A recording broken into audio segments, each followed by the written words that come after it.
السلام علیکم ناظرین، ایم ایس ٹی وی 29 میں خوش آمدید۔ دوستو، سال 1977 میں ایک کینیڈین پروفیسر گیری ملر نے قرآن مجید میں کوئی خامی تلاش کرنے کا ارادہ کیا۔ گیری ملر ٹورنٹو یونیورسٹی میں پڑھاتا تھا اور عیسائی مبلغ بھی تھا۔ اس کا خیال تھا کہ قرآن مجید میں خامی ڈھونڈ لینے سے مسلمانوں کو عیسائیت پر لانے میں مدد ملے گی۔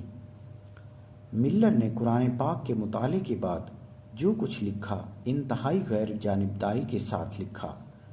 قرآن مجید کے بغور مطالعے کے بعد ملر نے لکھا کہ ایسی تحریر لکھنا کسی انسان کا کام نہیں ہو سکتا۔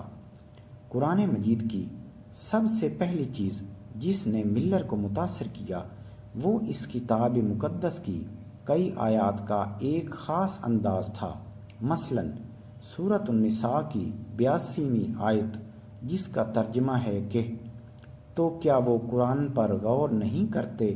اگر یہ قرآن مجید اللہ کے سوا کسی اور کا کلام ہوتا تو بے شک وہ اس میں کئی غلطیاں پاتے۔ اور سورۃ البقرہ کی 23ویں آیت، جس کا ترجمہ ہے کہ اور اگر تم اس کتاب پر شک کرتے ہو جو ہم نے اپنے پیغمبر صلی اللہ علیہ وآلہ وسلم پر اتاری تو اس جیسی ایک صورت لا کر دکھاؤ۔ قرآن مجید پر تحقیق کے بعد پروفیسر ملر نے دی امیزنگ قرآن کے نام سے ایک لیکچر دیا، جس میں اس نے کہا کہ دنیا میں ایسا کوئی مصنف نہیں ہے جو ایک کتاب لکھے اور پھر لوگوں کو چیلنج کرے کہ آؤ میری کتاب میں سے غلطی نکال کر دکھاؤ، جس طرح قرآن مجید میں بارہا کہا گیا ہے۔ ملر مزید کہتا ہے کہ یہ بہت ہی حیران کن ہے کہ قرآن مجید میں جو آیات مسلمانوں کی کسی شکست یا صدمے کے موقع پر نازل ہوئیں ان میں فتح کی خوشخبری سنائی گئی، جبکہ جو آیات کسی فتح کے موقع پر نازل ہوئیں ان میں غرور و تکبر سے بچنے کی تنبیہ کی گئی ہے اور مسلمانوں سے مزید جد و جہد اور قربانیاں طلب کی گئی ہیں۔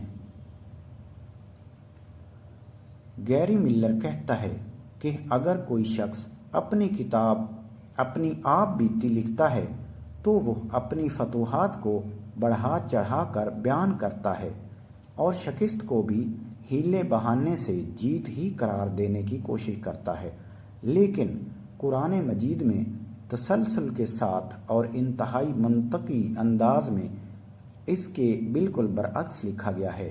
قرآن مجید میں کسی ایک مخصوص وقت کی تاریخ بیان نہیں کی گئی، بلکہ اس میں عام قوانین وضع کیے گئے ہیں جو اللہ تعالیٰ اور اس کے بندوں کے مابین تعلق کے خد و خال کا تعین کرتے ہیں۔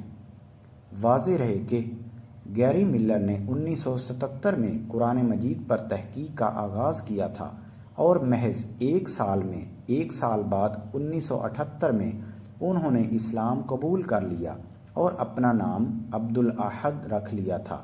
اس کے بعد سے انہوں نے اپنی زندگی اسلام کی دعوت کے لیے وقف کر رکھی ہے۔ وہ ٹی وی پروگرامز اور پبلک لیکچرز میں لوگوں کو اسلام کی تبلیغ کرتے ہیں۔ تو دوستو، کیسی لگی آج کی ایمان افروز داستان؟